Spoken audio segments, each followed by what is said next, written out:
직장 사례를 예로 들어볼게요. 네. 부장님이 신입 여직원에게 오늘 되게 섹시하게 입었네? 라고 얘기를 하는 겁니다. 네네. 부서 내에서. 네네. 모두가 들었어요. 네. 부장님 본인이 의견을 얘기한 겁니다. 그쵸. 그럼 이건 어떤 죄가 성립이 되는 건가요? 변호사님 안녕하세요. 안녕하세요. 서범석 변호사입니다. 최근에는 상담을 꾸준히 하고 있는데 최근에 명예훼손 관련해서 이렇게 상담을 하시는 분들이 많더라고요. 명예훼손이요? 네네. 일반인들이 명예훼손 당할 일이 있나요? 생각보다 명예훼손으로 처벌을 받게 될 상황에 처할 수 있습니다. 말 한마디로 처벌이 되는 죄이기 때문에요. 명예훼손이 되면 처벌도 되지만 또 감정이 많이 상한 상태라면 민사소송까지 가서 위자료 청구를 하기도 하고요. 그렇습니다. 그러면 흔히 우리가 지금 많이 할 수 있는, 우리 주변에서 일어날 수 있는 명예훼손죄가 뭐가 있을까요? 저는 딱 떠오르는 거는 그냥 단톡방에서 특정 인물을 비하하거나 아니면 공공연한 대중장소에서 네. 욕을 했을 때 명예훼손이 아닐까 싶은데 어떤 게 있나요? 그런 경우는 뭐 상당히 자주 일어나는 경우죠. 최근에는 특히나 단톡방에 많이 일어나는 것 같아요. 단톡방에서 그런 게 일어나면은 증거가 딱 남기 때문에 사실 빼도 박도 못하게 되는 거죠. 정보통신망법에 의해서 명예훼손으로 되는 거고, 사실 그렇게 여러 사람이 있는 경우에도 있겠지만 한두 사람 이렇게 모여있는 장소에서 말을 한 것도 명예훼손이 될 수 있습니다. 정확한 게 어떤 사례가 있을까요? 예를 들면은 하지도 않은 말을 했다고 그렇게 얘기를 한다면은 그건 명예훼손죄가 될 수 있겠죠. 좀 더 자세히 말씀을 드리자면은 제가 이제 피고소인 입장이에요. 근데 우리 지인들과 저녁을 먹는 거죠. 그러면서 피해자가 저한테 나 오늘 섹시하지 않아요? 뭐 이런 식으로 얘기를 했다는 거예요. 그런 얘기를 하더라 라고 하면서 있지도 않은 일을 지인들한테 얘기를 하는 거죠. 그 사람을 좀 안 좋게 얘기하려고. 그러면은 하지도 않은 말을 했기 때문에 허위사실 명예훼손이 될 수 있겠죠. 아, 그러면 그 얘기를 했다는 걸 지인이 듣고 다시 그 피해자한테 가서 야, 너 오늘 누구한테 그렇게 말했어? 네, 그렇죠. 다음날 가서 너 오늘 그런 얘기 했다며? 그렇게 하면은 그럼 들은 사람이 있고 전파 가능성이 있는 관계라면은 충분히 명예훼손죄가 될 수 있습니다. 그게 한두 명밖에 안 된다 해도요? 그렇죠. 한 명이라도 전파를 할 수 있을 만한 관계면 그 피해자와 그 말을 들은 사람과의 관계가 정말 중요합니다. 예를 들면은 피해자와 가족인 사람한테 그 얘기를 했다. 그러면 그 가족은 피해자 외의 사람에게는 얘기하고 다니지 않겠죠. 그러면 전파 가능성이 있다고 보진 않습니다. 그런데 이게 직장 동료다. 통상의 경우 직장 동료라 하면은 다른 사람들한테 얘기하고 다닐 가능성이 있는 거죠. 그런데 뭐 예를 들면은 또 이런 식으로 얘기할 수도 있겠죠. 야, 그 사람 좀 섹시하지 않냐? 그런 식으로 그냥 자기의 의견을 얘기하는 거예요. 그렇죠. 술자리에서 그냥 괜히 네, 얘기할 그냥 수 있잖아요. 술자리에서 그런 식으로 이제 얘기하는 경우도 있겠죠. 이거는 본인의 의견일 뿐인 거죠. 사실이 아니라. 그렇기 때문에 명예훼손죄까지 되기 힘들다고 생각이 됩니다. 그러면 방금 같이 술자리에서 야, 그 A라는 사람 좀 섹시한 것 같지 않아? 이렇게 자기 의견을 말한 거잖아요. 네, 근데 그걸 맞습니다. 동료가 듣고 네. 그 피해자한테 가서 오늘 그 사람이 어제 술자리에서 너 섹시한 것 같다라고 얘기하던데?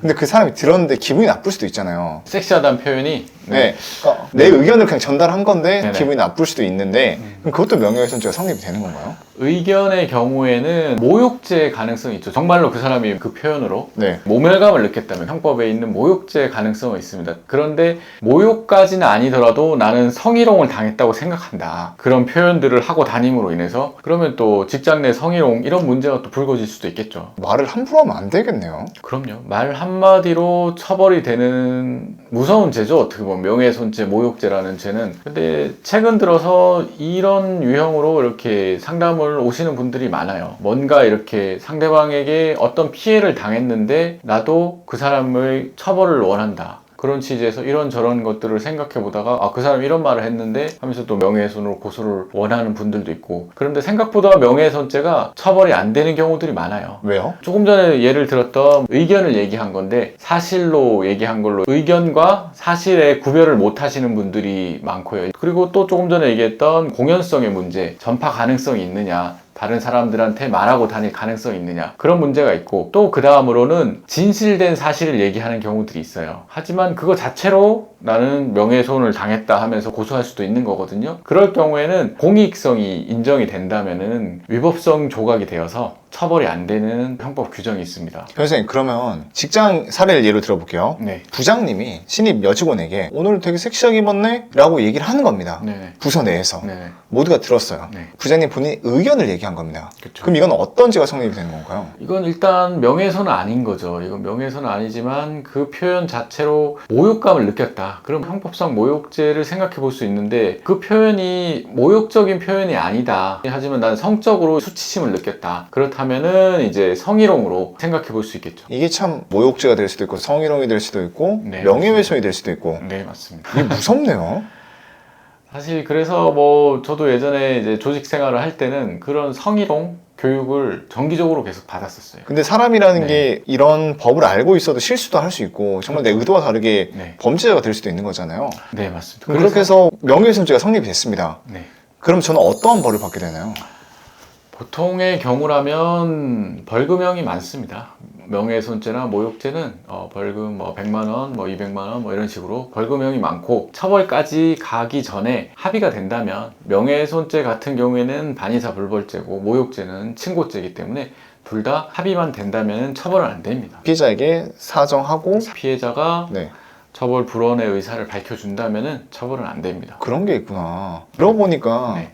이게 진짜 누구에게나 일어날 수 있는 일인 것 같아요. 가끔 남자들이 착각해서 네. 야, 쟤 나 좋아하는 것 같아 라는 식으로 말을 할 수가 있잖아요. 그러면 그걸 친구가 듣고 또 네. 듣고 하다가 야, 저 어떤 여자애가 쟤 좋아하는 것 같다던데 이렇게 그게 소문이 퍼지고 그 여자한테 갔을 때 너가 그 친구 좋아한다던데? 라고 들린 순간 이거는 그러면은 뭐 좋아한다는 말을 했다 이렇게 돼버리면 그거는 말을 하고 안 하고는 같이 판단이 들어가는 게 아니고 맞고 틀리고의 문제, 사실의 문제이기 때문에 명예훼손의 영역에 들어갈 수가 있는 거죠. 그런 식으로 이제 고소가 되는 경우들이 종종 있습니다. 말하지도 않았는데 말했다고 소문이 났더라 이런 식으로. 와, 이걸 보면서 느끼는 건데 진짜 이번 컨텐츠에서는 입조심 잘해야겠네요 진짜.